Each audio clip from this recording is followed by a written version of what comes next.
Hi, I'm Atta Yaqub. I'm an actor from Glasgow and my parents came from Pakistan. For me, being Pakistani means living in a community that is hampered by outdated traditions and poverty. When I think of Pakistan, I think of rickshaws, camels and people balancing things on their head. Recently, some of my friends have started moving to Pakistan. They tell me it's a place where arts and culture are flourishing. A place where cool young people have big dreams and big passions. I've heard that Lahore and Karachi are cities where westernised urbanites can feel at home. This is not the Pakistan I've seen on the news or experienced in Glasgow. I'm going on a journey to discover this new Pakistan I'm hearing about. I want to find out if I could fit into a country whose culture, up until now, I've usually tried to get away from.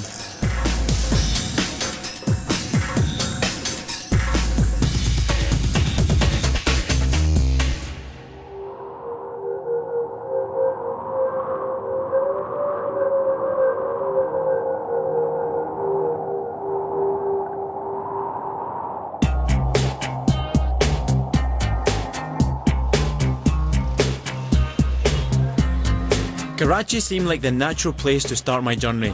With a population of 13 million, it's Pakistan's largest city and the epicentre of the country's emerging media class. It's modern, cosmopolitan, and it's got a beach.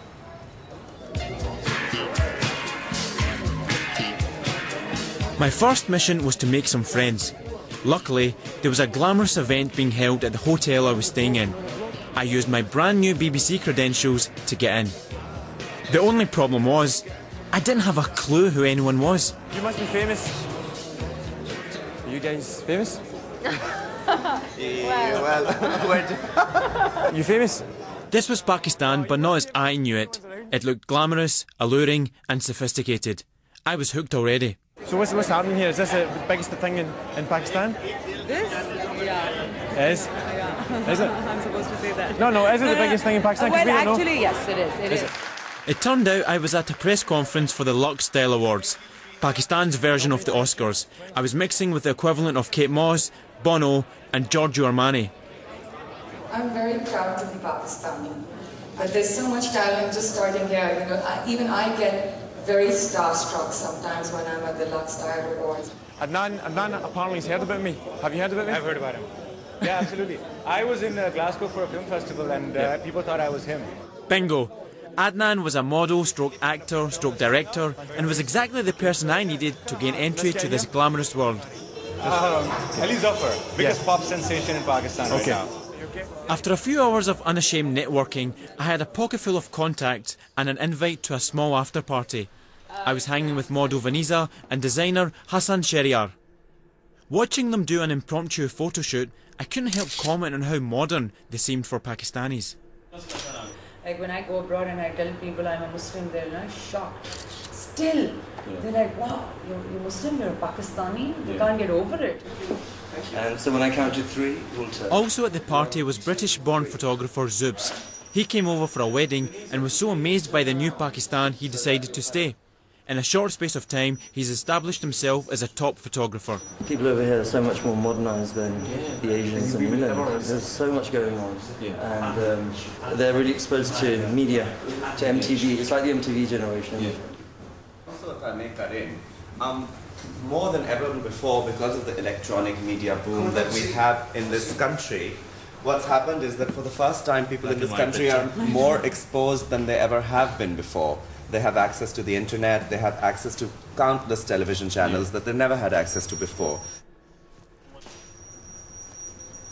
Are we far behind in the UK or are we far behind in Pakistan? I think we're a little far behind in both places. Both places have their strong points and have their not so strong points. I do find the magazines in the UK a bit. They celebrate a certain element of Bollywood that they actually believe in, which doesn't even exist. Yeah. Why do you think people in the UK have that kind of perspective, especially Asians? Your parents or whoever left 30, 40 years ago, remember Pakistan as whatever it was, and they keep coming back to their own either villages or their little towns, not realizing that the cities are growing, people are growing, not just cities but people are growing. You know, so it's different, things are changing. We're progressing with time and evolving with time, being Pakistanis, but the Britishers there or Americans are stuck in that time. We found a new place to live where we're taught to grow strong. I thought I'd be too modern for Pakistanis. Already I was getting told it was me who was behind the times. Still, Zoob's success inspired me to find out if there was a place for me in this new, media-driven country. I dropped in on another contact I'd made, Danish Zahoor, the 27-year-old Vice President of youth channel The Music. Right now, the Pakistani media is at its peak and it's accelerating at a very fast pace. I mean, everything's growing. I've been with AIY for the last 4.5 years and I've seen the size of AIY grow from 100 people to 400 people just in this studio.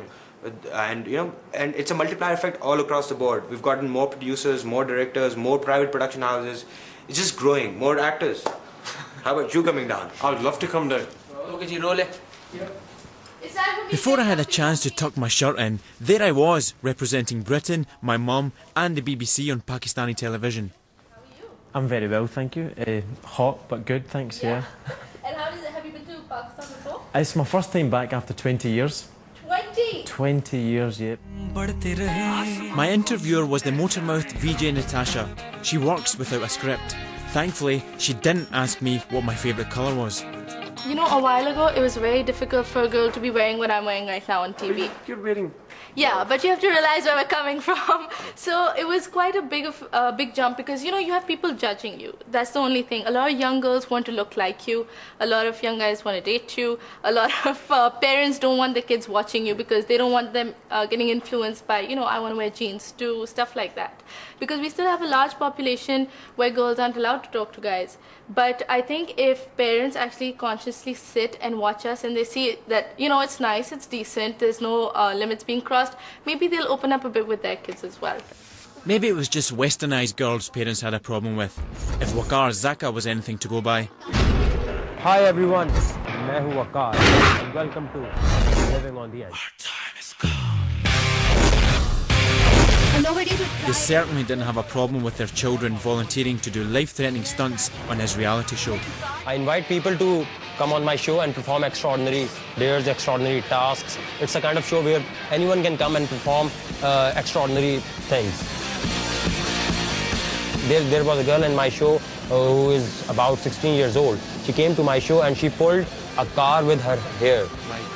She pulled that car up to about 35 feet and there was a guy who picked up burning coals with his hands. Where does all your influence come from, or the originality? You know, a lot of things you're saying, is it Western influenced, or is it just that you're Not exactly. Let's do it in Pakistan? Not exactly the Western influence. It's like I just searched what exactly is not happening in Pakistan. What exactly I can come up with, or what exactly I can create which the Pakistani youth can relate to themselves. Life-threatening reality shows are the new kids on the TV block. But if there's one thing guaranteed to get an audience, it's drama. Drama is, to coin a phrase, bigger than cricket. Once again, I used my BBC credentials to get on a set. The plan was to try and get a part in a show. I went to see producer Mutmina Dured to get the lowdown. We're trying to take like realistic stories and converting them into dramas.